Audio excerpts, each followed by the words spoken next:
Good morning, students. Myself Kamal Nath, and I welcome you all once again in the class of English. Student, we have completed chapter homesickness, and I am sure that all of you understood and enjoyed this story so much. Here this week, this is the first video session, and in this session we are going to discuss question answer as we understood the story. So it's now time to check our perception and understanding about the story, what we know about the story, what we know about the events. So through the exercises we will discuss and we can understand in a better way every part that was no doubt untouched. So let's see now what is here in this part of video so that you can enjoy and you can learn as well. Here the question that is here from your exercise, I have some more questions here, many more questions, and in fact questions only are here the standard and criteria which really checks our understanding. So we must answer the questions properly and know the part that is untouched, unexplained. Why did the speaker think that he may sound silly? How did he argue that he was not silly? Here it's very interesting about the speaker, the boy, young boy. The speaker think that he may sound silly. How did he argue that he was not silly? The speaker thought that he might sound silly for thinking that as a 9-year-old he could make a number of grown-ups believe that he had appendicitis when he did not, and thus get sent home from school. Very clear. It's a long sentence and might be that there will be some confusion. What does this sentence mean? Actually, the speaker thought that he was matured enough. He was only 9 years old and he thought that he could make grown-ups believe that he had appendicitis when he could not do so because he was just 9 years old. And he had firm belief, he was determined, he was confident that he would make the grown-ups believe that he had appendicitis. And in this way he has proved through this idea, through the plan he made, how he implemented the plan, how he got succeeded, and he returned back home, he came back home to his mother. He succeeded in his plan. He argued that he was in fact not silly by explaining that not long before one of his sisters had actually had appendicitis. You remember better the story in which you have been explained that this was what here the clue, this was the source of his idea he got, and pretended that he too was a sufferer from appendicitis because his sister had the same case. His sister too had appendicitis and he had observed closely how she behaved during that period when she was suffering from appendicitis, how she hurt on the lower right side of her tummy. Tummy means stomach, abdomen. So how she in fact had the pain, acute pain, extreme pain in the lower right hand side of the tummy, and kept being sick and ran a temperature. She had always high temperature. So he knew exactly how to pretend to be ill. He knew very well how to act, how to pretend that he was ill, so that he would be believed by the people. Very clear. He was only 9 years old, and he thought out a plan to enact. He got succeeded. So he told that he is arguing even here that he was not silly to make that plan. He had strong idea behind that. He could prove, he could make believe the grown-ups that he had acute pain in his appendicitis. He did so because you have understood the story, you have read the story, and you know. So he is telling that he was not silly to make that plan, to think that plan. Here the next question you have is, how did the speaker and his sisters react to the event of an operation inside their home? The operation that was done to the appendicitis of his sister. How did the speaker and his sister react? What had happened during the operation? The speakers and his sisters were very excited about the event. Here will be only speaker, my dear, not speakers, only speaker. The speaker and his sisters were very excited about the event of an operation inside their home. They lurked, means moved here and there secretly, in such a way that they were spying. Okay, that is what they lurked.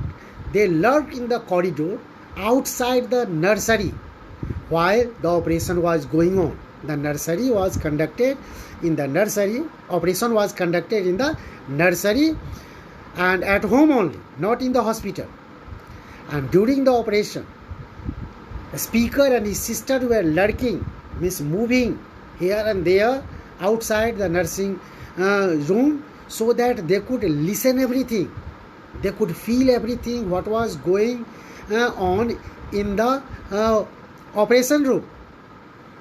They stood fascinated. All of them stood fascinated, being spellbound outside the nursery door, listening to the soft murmurs, medical murmurs. Those who were doing the operations during that period, that is what are soft murmurs, medical murmurs, that could be heard from inside to the speaker and his sisters outside. They could smell the ether. You know what is anesthetist? Ether is a chemical that is given to the person, to the patient while operation is done, so that the patient cannot feel the pain during operation. So they could smell the ether through a crack under the door and imagine what the patient might be looking like in the nursery room, in the operation room. It's quite really amazing. Okay, about a boy who really got an idea from this event that took place much earlier in his house, how to get back home. It is really interesting. It is really surprising. He got the idea, got the clue from the event that took place in his house and framed that idea in his mind, worked on that, and he got success in his school. He pretended the same, what he had observed to his sister during the pain when she had appendicitis, how she had fever all the time, how she didn't like to eat anything. He had observed these symptoms and he tried his best to tell the same things, to display the same thing in his school, in the hostel. Let's see another question now. Question number 3 is here. Who are the adults in the story? You have to no doubt name them, means you have to mention the adults which are just in the story described. How did the speaker as a child feel towards them? How the child is feeling, how the boy is feeling about them, about the adults. And why do you think he felt that way That's another question. So there are several parts of the question to be discussed in detail. Let's see. The adults in the story are the speaker's nanny, the school matron, the school doctor, the speaker's mother, and Dr. Dunbar. They are adults in the story described. You have learned the story. You have gone through whole story and you know these are the characters who are grown-ups, adults. The speaker as a child admired Nani. You have to tell about the attitude of the boy towards them, towards the adult. We have mentioned here. So the speaker as a child admired Nani as being very wise and believed everything she told him. Whatever she told him, he believed exactly. This could be because she had a ready reply. Always she had a reply, prompt reply, quick reply for every question or any question the speaker asked to her. This could be okay. So he was rather afraid of the school matron. Now let's go about matron. How did he think about matron? So he was rather afraid. The speaker was rather afraid of the matron. It could be because she was rather stern, means strict with him. That's why he was afraid of his school matron. He loved his mother and wanted to go home to her. So we are just expressing his attitude, his feeling, his idea towards all the adults we have mentioned above. He also admired Dr. Dunbar greatly because Dunbar was a skillful doctor as well as a wise and kind person.